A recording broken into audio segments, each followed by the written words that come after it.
Some people say that they have 100,000, 50,000 or less when they got married.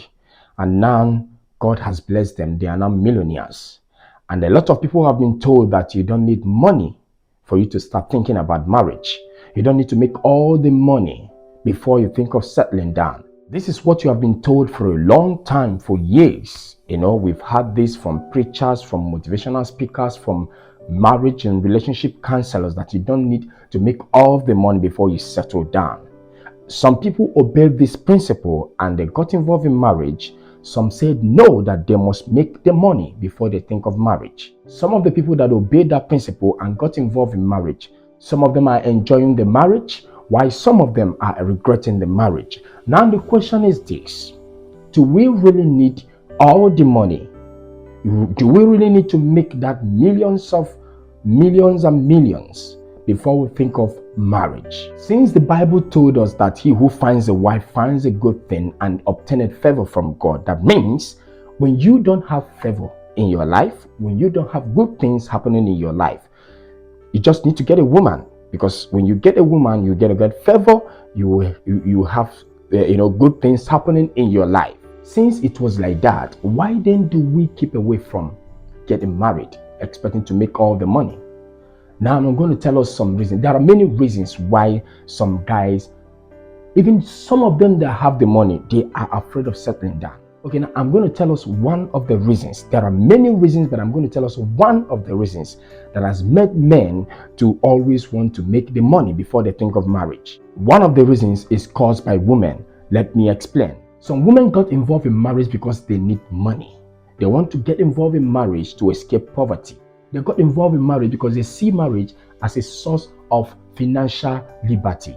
And that is why a girl came to tell me that she wants to get married, and her people are already telling her that she has to get someone who can take care of her and her family. Now she got involved with a man. A man came along who is into poultry. This man has poultry, but not that large. She came into the man's life, and because of what she wanted, because of what she has always planned to have, like settling down with a man who is already married, she was so fast to assess the man financially and all around what he's doing and all that.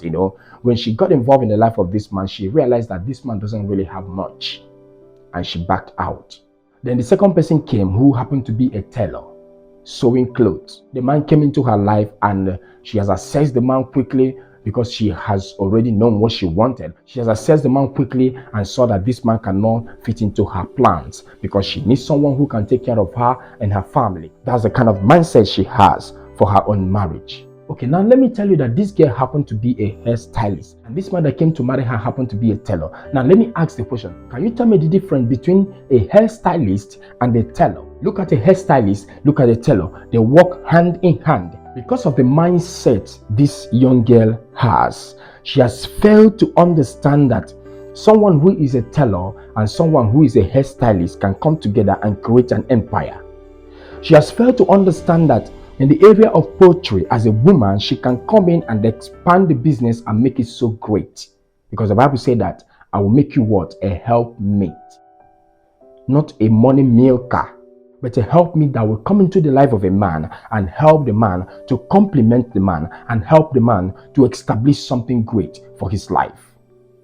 Of course, when something starts flowing, your family will enjoy it.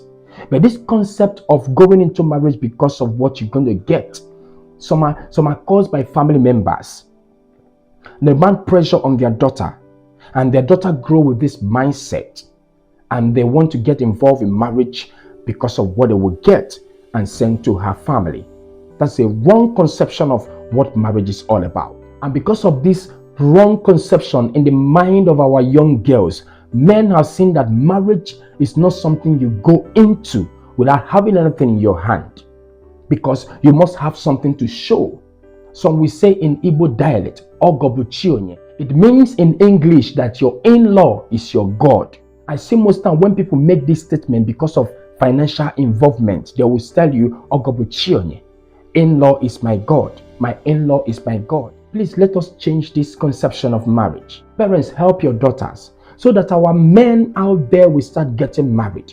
A lot of men out there, all they do is get involved in friendship and dump the girls and they keep saying that men are wicked, men are polygamous in nature, men don't want to settle down and all that. There are a lot of things tied behind it, which what I'm telling you right now is one of them.